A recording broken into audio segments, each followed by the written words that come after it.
This conference is about you. This conference is about us. This conference is not called the America's Counter-Cartel Conference. It's the America's Counter-Cartel Conference. This is about what we together can do. You know, it's been more than 200 years since our nation struggled for independence from foreign rule. The War of 1812 was about the United States defending its independence and protecting its territory. A 47-year-old Carolinian who was a major general in the Army, as was mentioned, Andrew Jackson, defeated a British army almost double the size. Addressing his troops after victory at the Battle of New Orleans, Jackson declared, "Natives of different states acting together for the first time have reaped the fruits of an honorable union." His success galvanized a young country.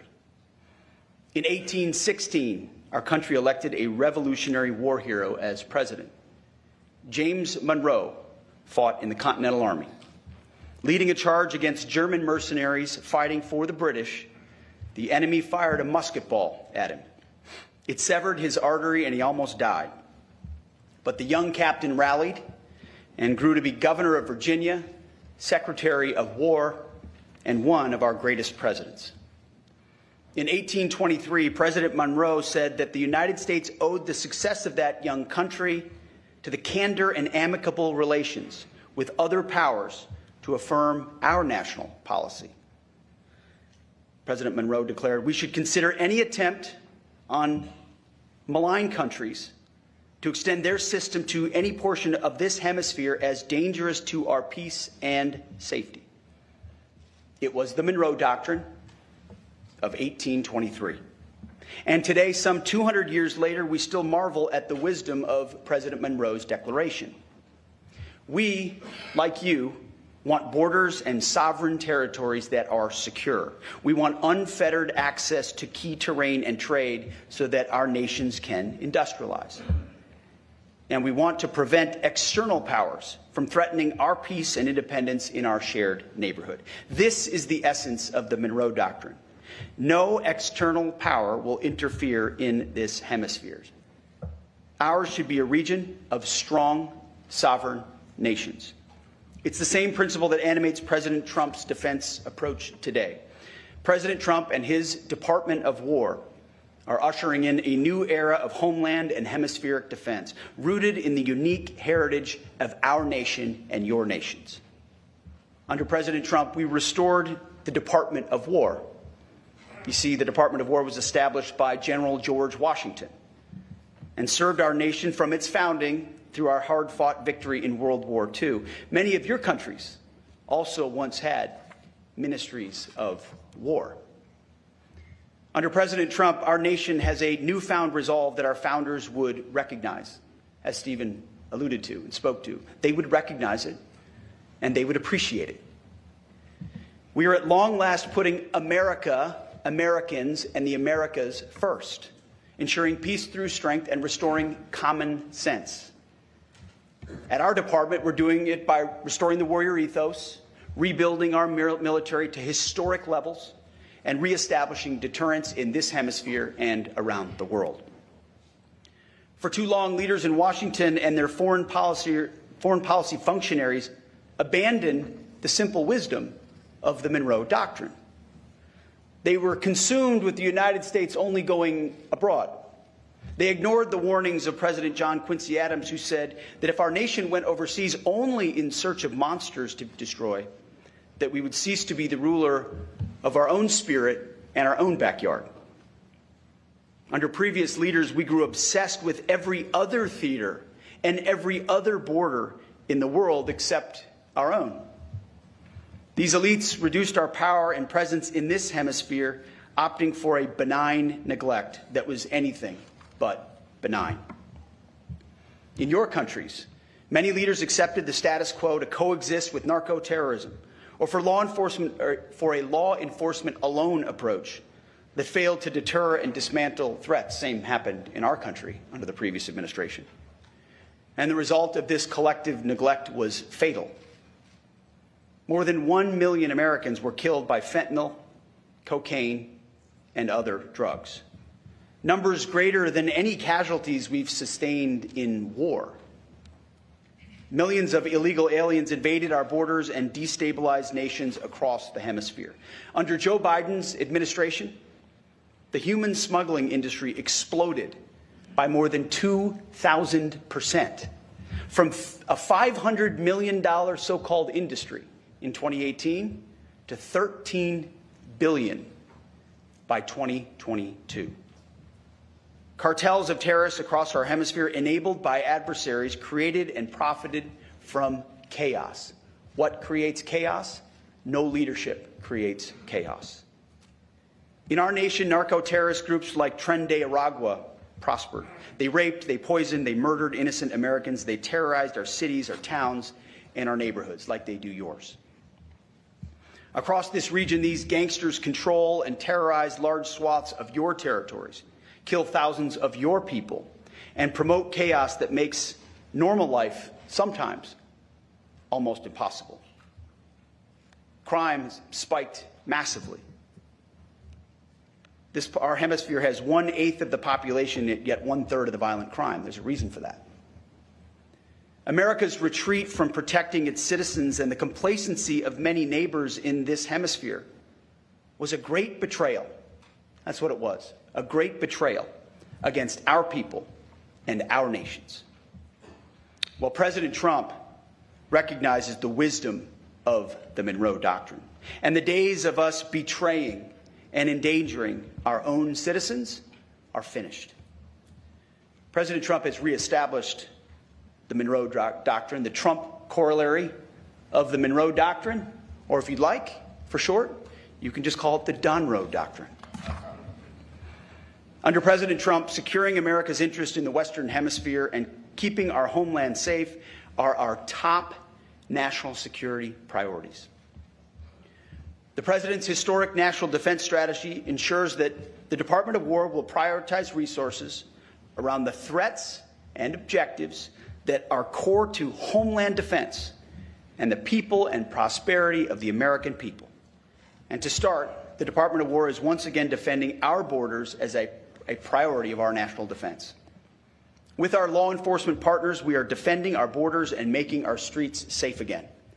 Crossings at our southern border, at the U.S.-Mexico border, have dropped to the lowest number in history. Murders nationwide have plummeted by more than 20%. We now have operational control of our southern border. 0 people are crossing our southern border. We will not rest until we have complete operational control of every inch of all of our borders. So it starts with us. We're addressing it, but we're not stopping there. Under President Trump, for the first time in history, the Department of War is on the offense against narco-terrorists as well. I should back up a step, though. In order to get 100% operational control of our border, we didn't just look at Border Patrol and say, that's your job. It's a law enforcement function.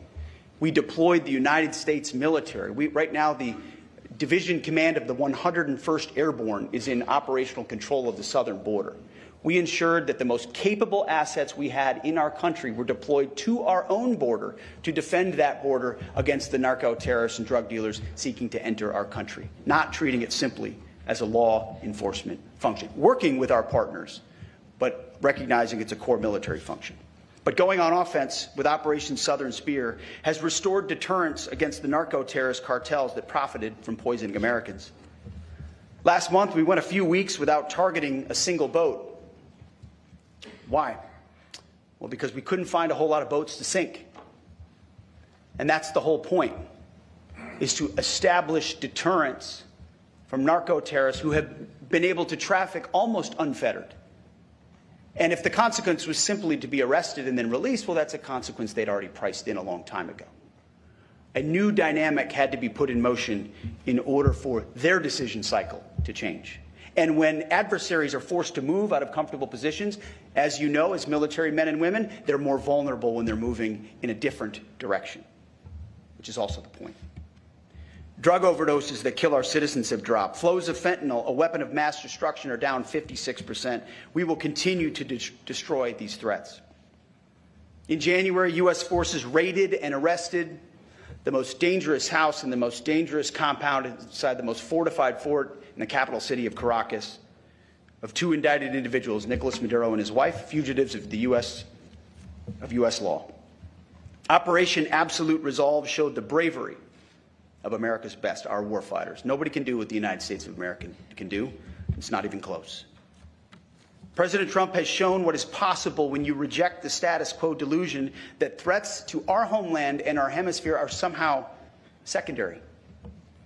America is prepared to take on these threats and go on the offense alone if necessary. However, it is our preference, and it is the goal of this conference, that in the interest of this neighborhood, we all do it together with you, with our neighbors and with our allies who are eager and willing and capable. To do this, to work together, we must first acknowledge what was lost and then understand what needs to be restored. All the nations represented in this room are offsprings of Western civilization. Our nations are and always will be united by our heritage, our history, and geography in this new world. We share the same interests. And because of this, we face an essential test. Whether our nations will be and remain Western nations with distinct characteristics, Christian nations under God. Proud of our shared heritage with strong borders and prosperous people ruled not by violence and chaos, but by law, order, and common sense. Or whether we are permanently torn apart by something else, led astray by competing forces, radical narco-communism and anarcho-tyranny, which threaten our people, borders, and sovereign lands in the name of a false sovereignty or a false peace. Uncontrolled mass migration, which overwhelms domestic resources intended for deserving citizens and drives unchecked crime and unchecked violence. Or the belief in so-called globalism that seeks to erase our distinct national identities in the name of tolerance, erase our borders in the name of compassion, and erase our warrior ethos and that which makes us strong in the name of so-called diversity and political correctness.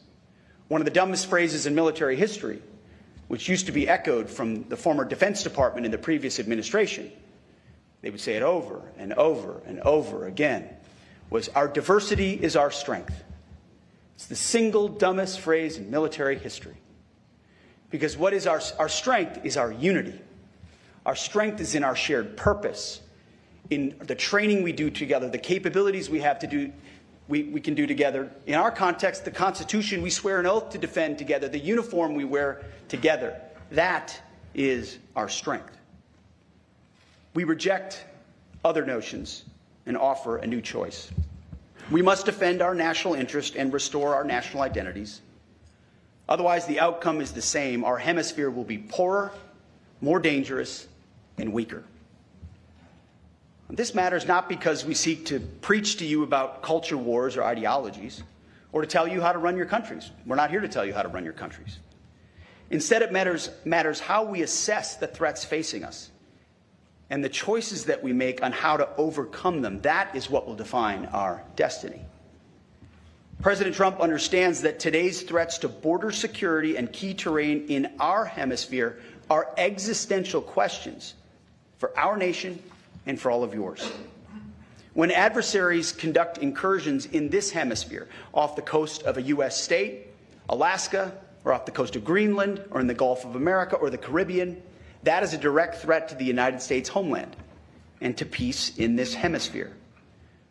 When adversaries control ports or infrastructure along strategic choke points for U.S. and hemispheric trade, such as the Panama Canal, or install military facilities just miles off our shore, that is a threat to the United States homeland and peace to this hemisphere. When terrorist killers and cartels capture strategic infrastructure, resources, and entire towns or cities close to U.S. borders and U.S. shores, or profit from mass illegal migration, that is a threat to the United States homeland and a threat to all of you as well, to the Americas. The same adversaries that threaten our shared heritage threaten our shared geography as well. They seek to displace the historic North-South relationship that we've always shared with some sort of a new global South that excludes the United States and other Western nations, but includes non-Western powers and other adversaries. The answer to our challenge is not to ignore our geography in the name of global interests, but to embrace our shared geography in the name of national interests. That is why President Trump has drawn a new strategic map from Greenland to the Gulf of America to the Panama Canal and its surrounding countries. At the Department of War, we call this strategic